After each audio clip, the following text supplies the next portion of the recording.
اكو تاجر عنده ولد، هذا الولد عنده اصدقاء كثر يصرف عليهم. من ضمن الاصدقاء عنده واحد خاص هواية يداريه، هواية يصرف عليه اكثر من الاخرين.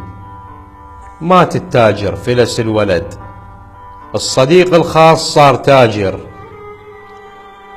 هذا قال خلي اروح الفلان يقومني مثل ما كنت اقومه. دق الباب، طلعت الخادمة قالت له فلان ما موجود. رجع حزين كسيف واجم، لاقى ثلاثة يصيحون: منو ابن فلان؟ منو ابن فلان؟ قال لهم اني. قالوا له ابوك ودع عدنا اماين. قال اذا اموت انطوها لابني. باوع لؤلؤ ومرجان وذهب وحلي. دا يمشي لاقى امرأة تصيح: من يبيع مرجان؟ من يبيع ذهب؟ قالها اني. على العموم رجع تاجر، هذا ابن التاجر صار ثري.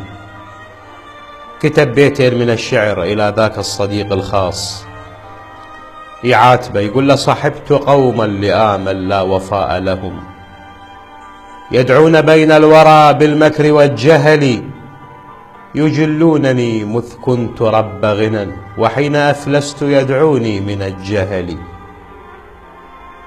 ذاك رذلة. أما الثلاثة قد وافوك من قبلي،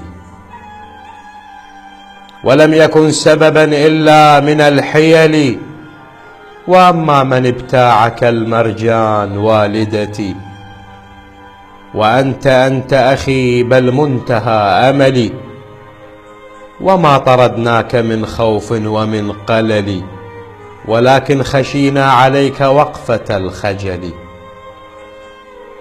يقول له: أنا طلعت لك والدتي تشتري منك، ودزيت لك ثلاثة ادعوا أنه أبوك مودع لك أمائن، وما طردناك من خوف ومن قلل، ولكن خشينا عليك وقفة الخجل. هل الإنسان نوبات لا يستعجل بالحكم على الآخرين. نهج البلاغة: أيها الناس، من عرف من أخيه وثيقة دين وسداد طريق فلا يسمعن فيه أقاويل الرجال، أما أنه قد يرمي الرامي وتخطأ السهام، ويحيل الكلام وباطل ذلك يبور، والله سميع وشهيد. فيجب علينا ألا نحكم على الآخرين قبل البينة، لأن الله تعالى يسائلنا عن ذلك.